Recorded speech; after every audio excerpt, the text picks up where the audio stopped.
asalaamualeykum wa rahmatullahi wa barakaatu.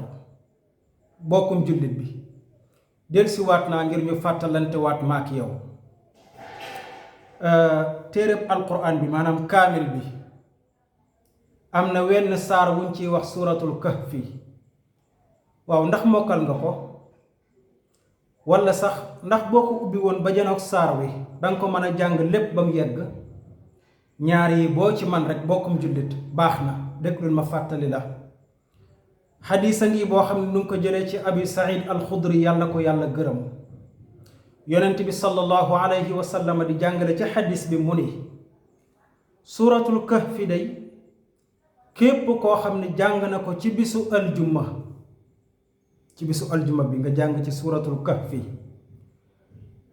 nee na yàlla dina la defal ak leer li tàmbalee ci bisu aljuma bii tey bi nga ko jàngee ba aljuma jii di dellu si waat lépp ak leer lay doon ci yow, ci ak leer ngay dund.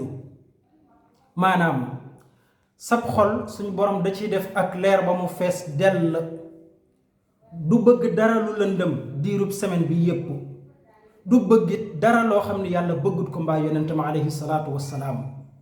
te gis nga ab xol ni mu amee sañ-sañ ci jëfloo cër yi, lépp leer lay doon. ay bëtamit lépp leer la ci suñ borom di def, du bëgg a gis dara lu lëndëm, du bëgg a gisit dara lu yàlla bañ mbaa yonent bi alayhi salaatu wassalaam.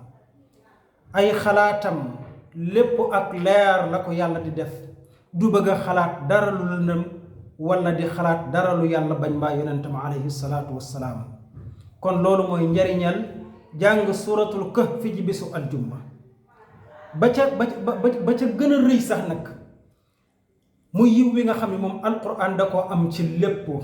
yonent bi alayhi salaatu wassalaam ni benn xaraf ci alquranul karim, maanaam benn lettre ci alquran, képp ku ko jàng yàlla bindal ko fukki tuyaaba.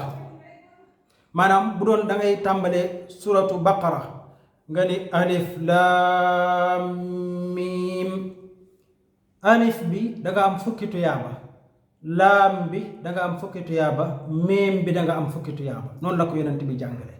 kon yow mi jàng suratul kahfi benn lettre boo jàll rek am nga fukki tuyaaba yu la suñu borom bindal. lan mooy bonus bi kon? bonus bi mooy dangay am ak leer ci sa mboolem jëmm, li tàmbalee ci ajjuma tey bii ba ajjuma jii di dellu si waat. ajjuma joo ko jàngee rek ba beneen ajjuma ba lépp ci ak leer ngay dund. sab xol fees dell ak leer, say bët ak say xalaat lépp di ak leer. tey leer googu ci la say jëf yu baax di jaar dem ba ca suñu borom tabaraka wa taala. lépp day leer naññ set wecc sa diggante ak sa borom. kon bokkum jullit looloy fàttali gi nañu ko bokk bàyyi xel te di màng situation yu mel nii su amatee nga xam ni dund gi lépp ay xéewal la ko suñu borom def ñeel jullit ñi ñépp. yal nañu yàlla boole subhanahu wa taala defal tawfiquk di man di jàng alquran saa yu nekk.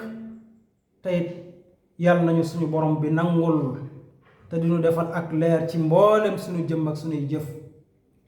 wassalaamu aleykum wa rahmatullahi wa barakaatu.